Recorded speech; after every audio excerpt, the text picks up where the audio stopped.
I'd like to conduct a poll with all of you. And my poll is this. Do you think the polls are trustworthy? And then no matter what you say, I'm going to say 92% said no because I can do whatever I want. It's my poll. I can publish whatever I want. I'm joking. The point is, it looks like the polls are acting all weird. They did last time. They seem to be now. And I got to say, a lot of these polling institutions that I normally trust, I'm calling them into question. Check this out. From Gallup.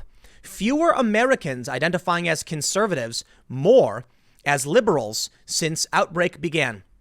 I can't believe this. I really can't. I know too many people who have walked away. Too many. And there's literally a walk away campaign. Brandon Strzok, you may know the guy, is very famous now in the MAGA world, especially because he's the creator of Walkaway. He was a Democrat. He walked away. Now he's a Republican. I think he's a Republican.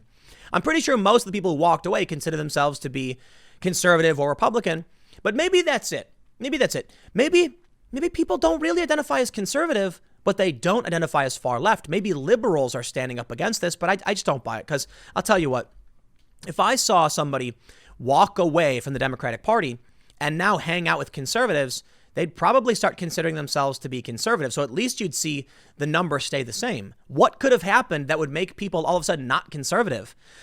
I guess there's a lot of people who, all of a sudden are out of work, need welfare, some kind of unemployment check. And now they're like, okay, maybe that was wrong. Maybe they need health care. Maybe that's changing their view of things. Perhaps. Or maybe it's all just bunk polls. Let me read a little bit of this, but then I want to show you, I got some proof that there's some poll shenanigans afoot. Forbes writes, a new Gallup poll shows a significant drop in Americans identifying as conservative and a rise in those identifying as liberal since February, as President Trump and Republicans in Congress have struggled in the polls amid the pandemic. Well, let's just pull up Gallup. I'm not going to read what they have to say. U.S. conservatism down since the start of 2020.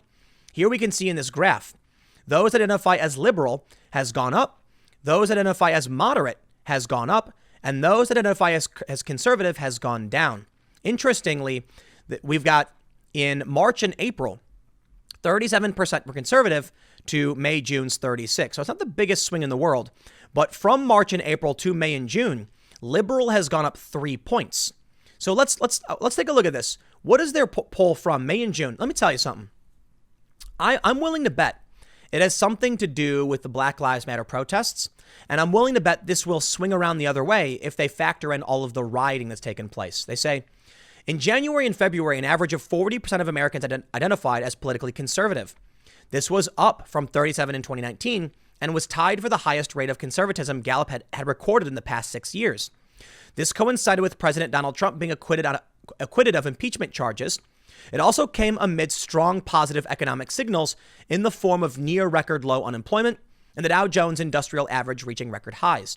Nevertheless, the percentage of Americans identifying as conservative reverted to an average of 37 in March. It fell further to 34 in May and June as the pandemic wore on.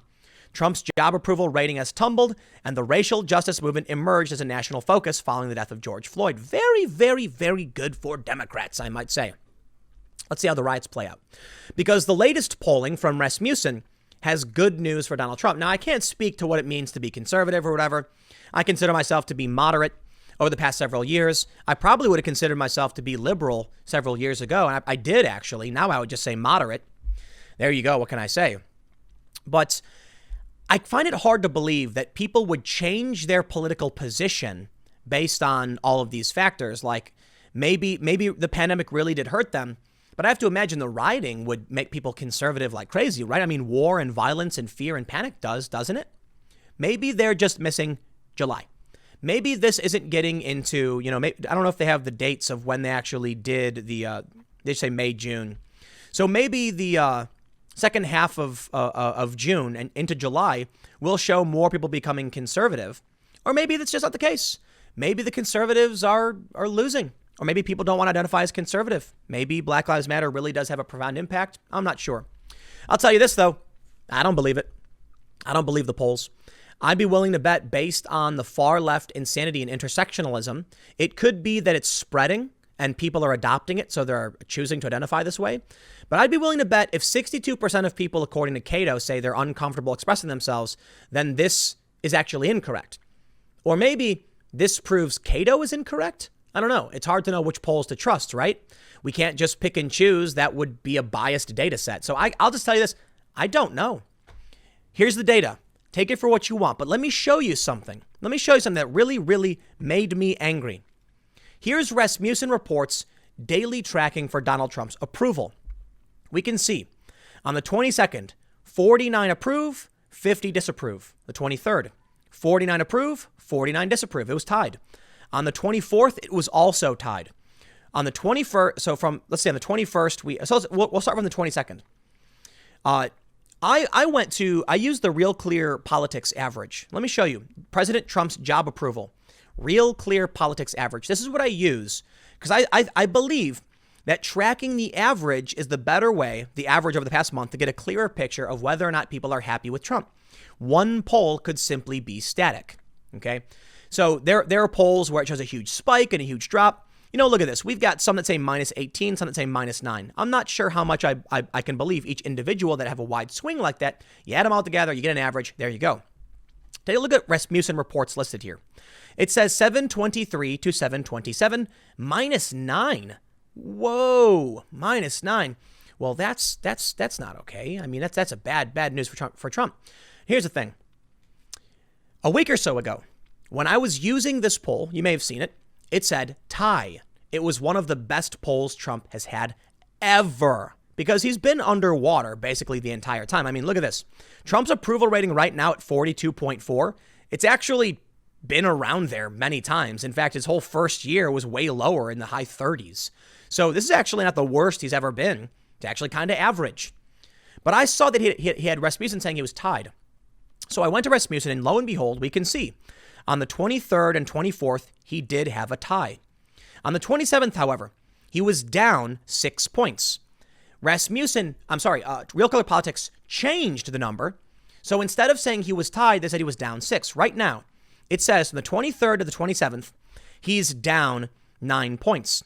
But that's not true.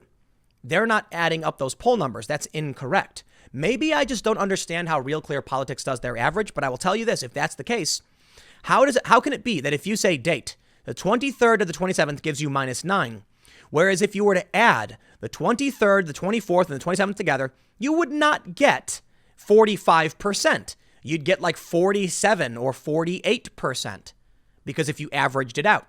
So what does this number really mean? Nothing. It means they're wrong. It doesn't make sense. If they want to put the current date, fine. My other question is, why did they erase the other poll? You see? If Rasmussen is doing polls every day, then it makes sense perhaps. They don't want to put every daily tracking poll in their average because it would be too many. So perhaps it makes sense then to average out Rasmussen's daily tracking and give us the number. If that's the case, minus 9 is wrong. The Real Clear Politics average of Trump's approval rating is incorrect based on this already. So if you want to come out and tell me, here are the polls, here's what they say, I'll counter with this. We have no idea anymore. And maybe it's intentional, maybe it's not. Maybe the polls have always been broken. But keep in mind, they use a methodology. They use a certain amount of registered or likely voters. 3,744 registered voters, 1,104 registered voters. We don't know if they're choosing the right amounts. Rasmussen says they use like 35 Republican and 31 independent and 37 or whatever. I don't know what the exact numbers are, but they try to even them out so that you're getting a sample that shows an even number of Republicans, Democrats, and independents. Many of these polls oversample Democrats. You know what that means? You take 100 people, you get 50 Democrats, you get 30 Republicans, and then you get 20 independents. And you're going to have 50 people say Trump is bad, 30% of people say Trump is good, and then a mix of the independents. So they'll be like, wow, look at all the people who hate Trump. And then they'll say, according to our poll, 50% say Trump is the worst. Well, yeah, 50% were Democrats. Of course they said that. You need to get a fair sampling. There are arguments the methodology works, and that's why it's right. I'll tell you this. Politico reported on it. The New York Times has talked about it. They can't actually track the Trump supporters properly, and they know it. All of these polls have been unable to actually get in contact with a fair number of non-college educated white voters. So the polls are absolutely wrong. I don't know what that means. Maybe Trump will still lose. Maybe they're still kind of on point. Maybe the margin of error is only 3% or something. That's a huge margin, though. But I will tell you this. Rasmussen Reports as listed on Real Clear Politics, is wrong. It's one day. If they're going to put only the latest day and remove the other days that had Trump doing really, really well, they are skewing his overall average approval down. And I think that's bunk. We'll see how things play out in November, though. I'll tell you what we're going to get. Now, I'm sorry, it's just the case. You're going to see me and everybody else saying, like, here's the latest news, here's the latest news, here's the latest polls. And I'll always just try to remind you, these polls are nuts, man. You know, they're all over the place. Are there more conservatives? I'd bet, yeah. But maybe not, man. Maybe people really are spreading this new religion. They're going to take over. Maybe this is the end. I hope you're ready for November. I'll see you all tomorrow at 10 a.m. on this channel. Thanks for hanging out.